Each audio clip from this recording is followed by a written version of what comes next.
Hey YouTube, welcome back. The way the gas prices are getting right now and all the other prices of inflation, I know there's a lot of people building bicycles with engines on them right now. Most of the time they get their engine kits for their bicycle on eBay. This is an old video I produced probably about 6 years ago, and I want to show you guys how I properly installed it. This is the fifth bike that I've built, so stay tuned. Just wanted to give you a rundown on the bike that I bought for my new bike build. I'm gonna go step by step on building this bike. I'm gonna show you guys everything you need to know, what you wanna look for in a bike. I don't know everything. This will be my number 5 bike that I have built. The first one I bought was a garage sale one. It was a old Huffy back in 2008. The thing was for 15 bucks. I built it. It didn't have any front shocks like this one does. Didn't have any disc brakes, didn't have anything. I mean, it was a straight up Huffy mountain bike for 15 bucks. So you guys kind of can understand what I mean by that. The first real bike that I built, that I custom designed, was this Giant. The Giant was, I think, about 650 bucks with the discs and the new tire and everything else. And that bike is by far no problems, no issues, no nothing whatsoever. It has over 5,000 miles on that bike. It's just tough, rugged, put it together, ran sweet ever since. Swapped engines, rebuilt it, put it back together, ran just like it did the first day we got it. So highly recommend a Giant for this. The Trek over here, this one, it was kind of expensive, not as expensive as a Giant. For the price, because I saw the shocks and I was like, cool, I can put the disc brakes on it. I can put the caliper, mount the caliper, get the new hub, everything else. But hey, it's a hunk of crap. It really is. Without the engine on it, it's a great bike, but with the engine on it, the thing just sucks. Just terribly bad. So that made me so mad. I was like, you know what?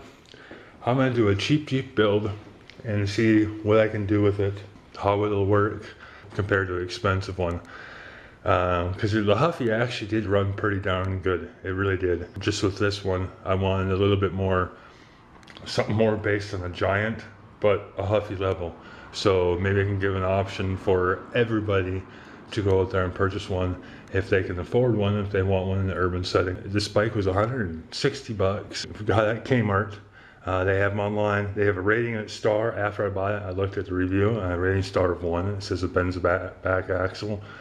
I'm 225 pounds, and I rode it for about 5 miles today. Had no problems with it. So, I don't know. I don't know with all your gear on, your ruck and everything else, if it'll be able to hold it. I don't know with the luggage rack and all the motor and stuff. I don't know. So we're gonna find out. Like I said, I'm gonna go step by step with it, show you guys how to do it. So let me do a review of this bike real fast. This bike, it has the shifters. It's not like the shifters over here where the clicky click, because when you get the bike, the shifters are gonna have to come off of it. The brake bars, we're gonna say both of these. These work as well, but the problem with this, when you look for a bike, you notice that the cables are supposed to be up on top here. With the cables coming up on top, with their tank sitting here, your tank is gonna make it not work. So all your cables are gonna have to be on the bottom, like this Giant and this bike right here. So that's number 1 thing I saw on this bike. I was like, great. So I have to take these off anyways, because I gotta put the throttle on over here. And this one's just a regular one that comes with a kit, but here's gonna be your clutch. If you want your gears, make sure you look for a bike that has them underneath, or else you're gonna have to get, this is gonna have to get a shield on it, a plastic sheathing like this, and you have to put up on top, under the gas tank, if you use it up on top. So it's a pain in the ass. This is gonna have to come off the reflector. I'm gonna do a review on the light. Another thing I liked about this, it already comes with a disc brake. I like a disc brake, because what you're gonna wanna do is you're gonna wanna get this thing. They're on eBay. They're called Problem Solvers Doubler. They're about 60 bucks, 45, 55, 65 bucks, whatever. It's like an auctioneer. Yeah. But what you're gonna wanna do is you're gonna wanna take your brakes and put them into one splice. So this will be your brake, just like a motorcycle.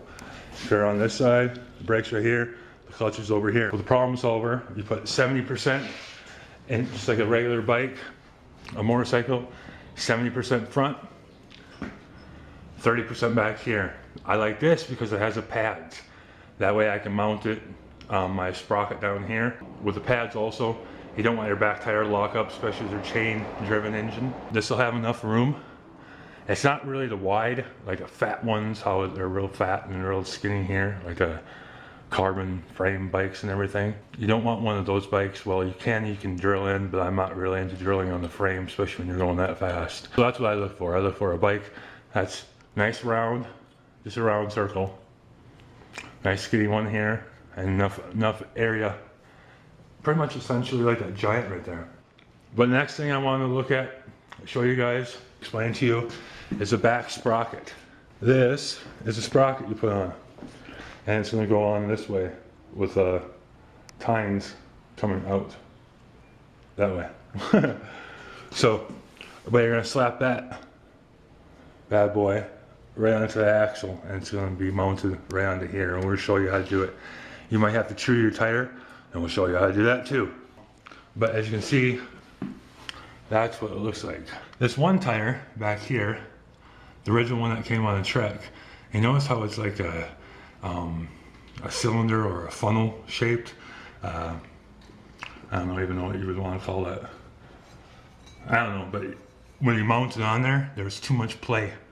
And so we had to buy a new axle. This axle right here would have worked fine, but didn't use it. But this is the bike. It's an 18 speed. It's a 29-inch aluminum bike. I'm gonna go through it step by step. Hopefully this helps you out on your choice of bikes you get.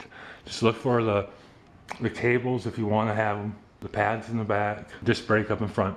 Oh, one more thing I want to add about the engine that you get. As you can see, it is a crowned head on the engine. And it's a crown piston. I don't know if you can see that. That's the inside of an engine. So you know what that means? It's a Hemi. I know I'm a dork.